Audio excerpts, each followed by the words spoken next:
What's up, everybody? Welcome back to another video on the Texas Rangers report. And this video, we're going to be talking about Martin Perez having another solid outing, as well as the Rangers hitting the 500 mark for the first time in quite some time. But if this is your first time on the Texas Rangers report, make sure to subscribe right now because I'm your number one source for all things Texas Rangers related on YouTube, but also if you haven't joined the Discord, do that right now. That link will also be in the description down below.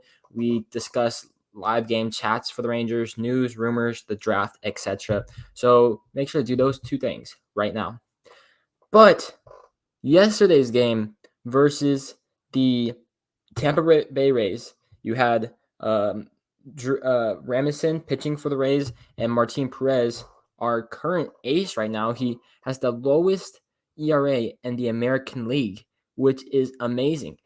The Rangers always seem to find these guys and rejuvenate their careers. Mike Minor, he only rejuvenated for a while. Lance Lynn, Kyle Gibson, and now I thought this fourth one was going to be John Gray, because John Gray got a comparable deal to the Gibson, Lance Lynn, Mike Minor, etc. And honestly, he could still turn it around. He's just dealt with injuries so far. But this year, undoubtedly, that guy has been Martin Perez. And as it stands right now, he's probably going to be our all-star going to the all-star game. And he has the potential to be starting that game as well. I mean, he did get drilled by a 97-mile-an-hour line drive to the shin early in the game. I don't know what inning exactly it was, but I was so nervous. I'm like, oh no, this is going to be it. He's going to have to go on the IL. And Garrett Richards was actually warming up in the bullpen, but Martin Perez said it flipped a whole nother gear into his mind, and he went on it and was even more productive after he got hit by the pitch. I don't think he let any hits. He definitely didn't let any runs because the Rangers put up a goose egg for the Tampa Bay Rays. We won that game 3-0, and we hit 500 for the first time since last year, which is incredible for the Texas Rangers. Obviously, this isn't the end goal. We still want to get above 500 and maybe multiple games above 500, 10 games, 15 games. If that's the case, then we're probably going to be competing for a playoff spot. Some people have said that the Rangers are arguably ahead of the rebuilding phase.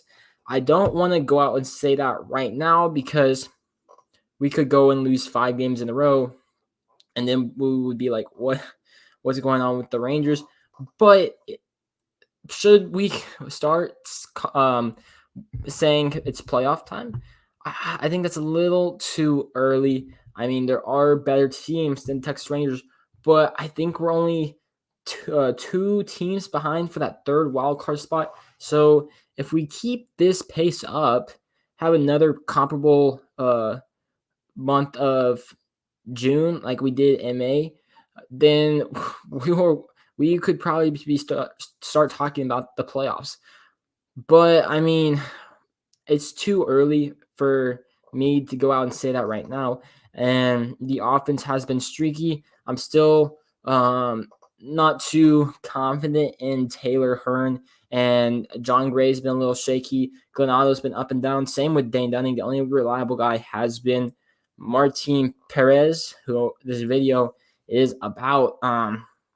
So obviously, say the Rangers fall out of contention, he is definitely the biggest trade asset for the Rangers, maybe even on the trade market, because a lot of teams like going with the 1-year rentals, and that is exactly Martin Perez, who we only signed for a 1-year deal worth $4 million. I guarantee, I mean, Jacob deGrom has been injured, so he hasn't put up this numbers, but a guy like the performing how Martin Perez is, that's similar to Jacob deGrom, who is getting like $30 million a year, which is insane. And it's so cool that Josh Smith was called up. He got his first 3 hits. So I wonder if he could be the spark plug that the Texas Rangers need. It's a 4-game series versus the Rays, and we are playing the 3rd game tonight. But just to be able to go and play a team like the Tampa Bay Rays, who were 7th in the power rankings, the Rangers were the highest risers in the newest power rankings, going from 22 to 18. And the Rangers were pretty much in control of both games. We'll see what happens tonight. It is John Gray versus Jeffrey Springs, a former Texas Ranger, went to Red Sox, and now he's with the Tampa Bay Rays. We will definitely see what could happen tonight, but he's a lefty, and we do slug against lefties. Sam Huff is in the lineup at catcher. Jonah Heim is getting the day off, and Josh Smith is actually riding the bench today, probably because of the lefty-lefty matchup, and Andy Ibanez is in. However, I would like to see what Josh Smith can do versus an extended look of left-handed pitchers, because I know there's the platoon scenario, but Culberson and Andy Ibanez have both been terrible versus left-handed pitching. So it's at least worth to give him a shot, but he was drilled by two. Well, not really drilled, but there's one pitch where he got hit, so that's one hit. And then he was drilled on the wrist, so maybe he's a little banged up. But I'm just excited about this team. Martin Perez has been carrying, and even though I am concerned about those other starting pitchers, it seems like there's just so much chemistry in this ball club. So like when Martin Perez goes on and pitches a good game, it sparks a light under the other pitchers to have a comparable start. Or like whenever Marcus Semien gets going, the rest of the team gets going. It's really nice to see. And the Rangers don't really have any like divas or big egos on the club, which really helps a lot because that could hold teams back. But let me know what you guys think in the comment section below regarding Martine Perez 8 solid starts. What do you guys think about that? He's been insane.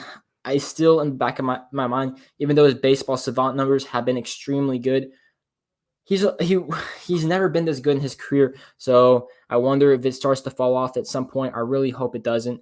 But also, what do you think of the Rangers hitting 500? We could have done that versus Oakland, but we had 5 errors and we lost. And I was nervous. I'm like, oh, shoot, now we're facing the Rays, a really good baseball team. But we have won 2 games in a row versus the Rays. We'll see what can happen tonight. But I appreciate everybody that watched the video.